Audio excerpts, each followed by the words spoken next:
seguindo aqui na política. A gente vai agora falar, né, de mais um imbróglio aí envolvendo a deputada Tabata Amaral, que não sai do noticiário desde que ela sinalizou que votaria a favor da reforma da Previdência, contrariando a posição do seu partido, o PDT, que tem como principal liderança o ex-candidato à presidência da República, Ciro Gomes. A legenda já determinou a suspensão da parlamentar e pode até expulsá-la de seus quadros, assim como os outros integrantes também. Só do PDT foram 8 votos favoráveis à Previdência, quando o partido havia fechado questão pela não aprovação, né, da proposta que estava em curso da Previdência. Em meio a essa discussão, surgiu a informação de que ela contratou o próprio namorado para atuar em sua campanha eleitoral. E é claro, isso gerou mais barulho, né, Vini? Pois é, Vamos falar sobre isso. Está em evidência, né, Edgar? Você já relacionou aí alguns temas que a colocam nesse olho do furacão aí da imprensa brasileira e também da política, né? Uma deputada que logo no início teve a questão lá do enfrentamento com o ministro Ricardo Vélez, também com o Abraham Weintraub da Educação, ela que tem essa bandeira muito forte, né, da educação, mas depois nessa questão da reforma da Previdência criou-se essa divergência com o partido dela, o PDT, e agora vem essa matéria revelada pela revista Veja e pela revista Exame, até com ares assim de denúncia, né, dizendo que Tabata Amaral, durante a campanha dela, empregou o namorado, né, o colombiano,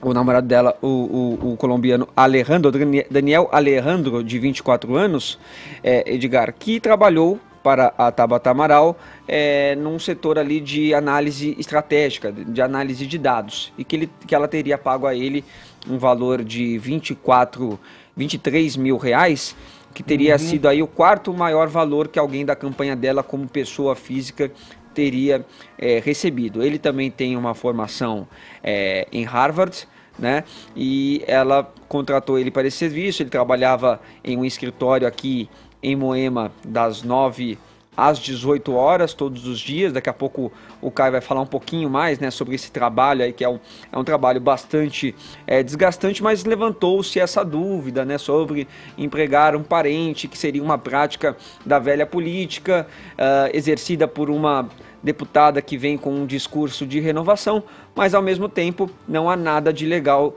nisso, porque não é um cargo comissionado, né? Então a Tabata não incorreu aqui em nenhum tipo de crime, em nenhum tipo de erro, e é assim que ela tem respondido, né, às publicações, dizendo que toda a prestação de contas da campanha dela está devidamente registrado lá pelo TSE, e assim está mesmo, e é assim que essas publicações tornaram pública essa notícia, né, Edgar?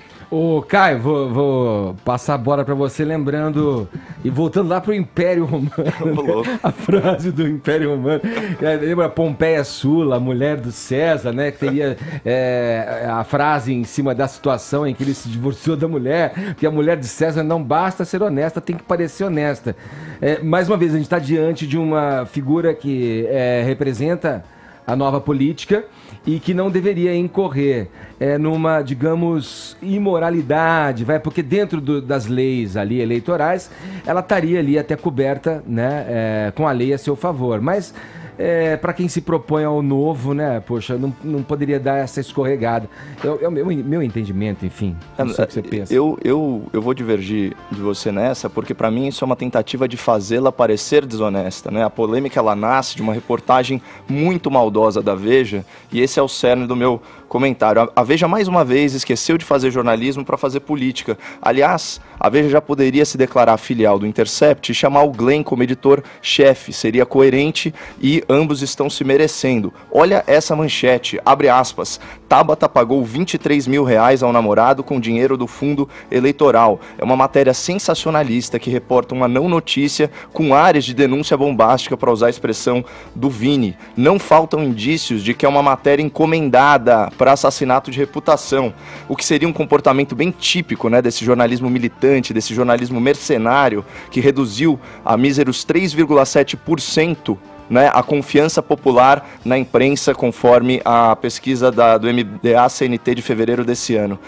A redação capciosa, tanto da manchete quanto do texto todo, permite sim a interpretação de que a jovem parlamentar cometeu uma transgressão ao contratar para sua campanha eleitoral o próprio namorado. Só que a conduta, além de ser lícita, é moral e é coerente. Vamos aos fatos aqui. Primeiro, campanha eleitoral são 45 dias de trabalho, né? E o trabalho dos colaboradores ele pode ser voluntário ou remunerado. Primeiro ponto, trabalho em campanha não configura cargo público, portanto ele não está sujeito às mesmas regras da administração pública e entre elas a jurisprudência sobre nepotismo. E ainda que as regras do nepotismo se aplicassem, né, namorado não é parente nem cônjuge, primeira coisa. O namorado da então candidata, ele é formado em Harvard, que pelo amor de Deus é uma das melhores universidades do mundo. Então assim, do ponto de vista formal, ele é qualificado. E a remuneração do cara foi de R$23 mil. Se nós considerarmos que são 45 dias de campanha e que o contrato contemplou todo esse período, a gente está falando de R$511 de diária, certo? Ou R$63 por hora, considerando um turno leve de 8 horas por dia. E eu digo um turno leve porque em campanha a carga horária é muito mais pesada, 12, 15 horas. Não tem nada demais aqui. E aí chegamos no tema mais polêmico de todos, que é a fonte de financiamento. Diz a matéria da Veja, de forma muito negligente, olha isso, abre aspas. No entanto, nada mais de velho na política do que a contratação de parentes ou amigos.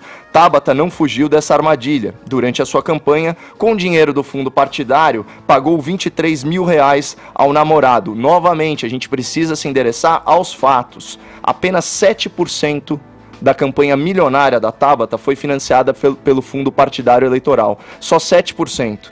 Então, dá a entender que o pagamento do namorado colaborador, vamos chamar assim, foi feito com dinheiro público, é uma imprecisão que beira a má-fé. Né? E aqui é importante fazer essa observação, o ouvinte da Jovem Pan sabe que eu sou contra o financiamento público de campanhas e de partidos, mas a lei atual assim o permite. E para efeito de comparação, né, no outro lado político, né, o outro espectro da direita, só o PSL nesse ano, que sequer vai ter eleição, vai receber mais de R$100 milhões do fundo partidário. Isso se não for turbinado ainda esse fundo partidário, hein? Pro ano que vem pelo fundo eleitoral. Para vereadores e prefeitos, né? No caso da Tabata, ela recebeu R$100 mil do fundo partidário e mais de R$1 milhão de doações privadas. Exatamente, R$1.200.000. E assim, justiça seja feita, o único partido que não usa dinheiro público nesse país é o Partido Novo. Agora, esclarecemos os fatos, aí entram as especulações. A quem interessa nesse momento específico destruir a reputação da jovem deputada Tabata Amaral, certo?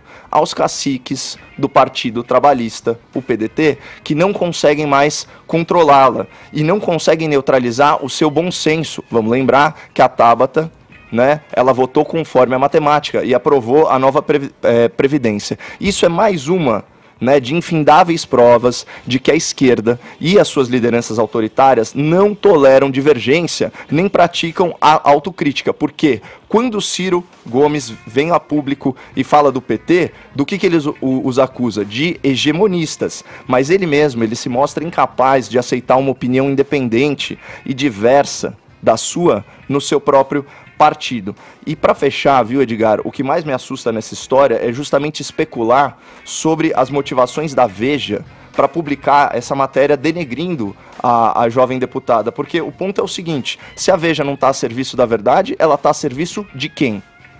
Ô Caio, qual a avaliação que você faz? Porque assim, a Tabata tem respondido às publicações por meio da assessoria dela, por nota oficial, dizendo que as prestações de contas estão todas lá no TSE, mas não tem ela respondido pessoalmente, não tem dado mais detalhes, não tem sido tão transparente igual ela tem feito em outras situações como essa, por exemplo, da reforma da Previdência, agora que ela deixou muito claro por que ela votou a favor da reforma.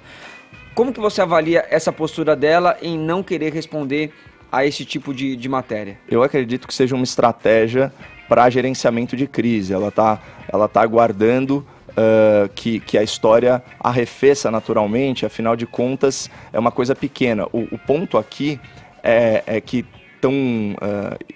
essa matéria ela é muito capciosa e muito maldosa, porque ela mistura também o privado com o público. Você tem uma questão pessoal aqui que é gravíssima. E é difícil você fazer relativizações. Você explicar, por exemplo, ela, né, pessoalmente, explicar, por exemplo, que 23 mil reais para um graduado em Harvard por 45 dias de trabalho não é uma quantia astronômica, não é uma coisa fácil. Então, para ela fazer exatamente a mesma justificativa que eu fiz agora, né, não pegaria bem. Então eu acho que ela está esperando, né, que tanto algumas pessoas da base dela, como pessoas aí de bom senso da própria mídia, reajam a isso, percebendo que existem segundas intenções aqui, isso daí está muito claro. E aqui eu também queria fazer uma nota pessoal, que é a seguinte: olha, não é só porque a parlamentar é progressista e que ela é de esquerda, que nós da direita, podemos nos furtar a defendê-la quando ela está sob ataque. Né? Para usar uma expressão aí do próprio Jean Willis, essa matéria da Veja é uma farsa sexista. Claramente as oligarquias políticas reagindo, né, a um novo agente público, a um novo agente político que não está na rédea deles. E uma coisa que poderia ser uma crítica dos adversários políticos, é muito provável que venha do cerne da sua própria sigla aí, né?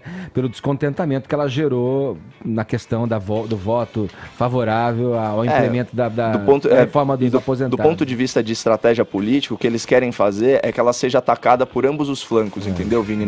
Na direita, simplesmente por uma predileção dos conservadores, dos liberais contra as ideias trabalhistas, progressistas e por aí vai. Então já tem um viés aí natural de crítica, e na esquerda agora colocando ela como, enfim, como se estivesse completamente a serviço do capital burguês, esse tipo de baboseira, e ainda ceifando aí a reputação dela, no sentido de que ela não é nova e não faz política nova, esse tipo de coisa. É lamentável. Quem tá aí para dar a hora certa? Já falei tudo que eu tinha para falar dessa menina, cara. Cirão da massa. Eu carreguei essa menina na favela, cara.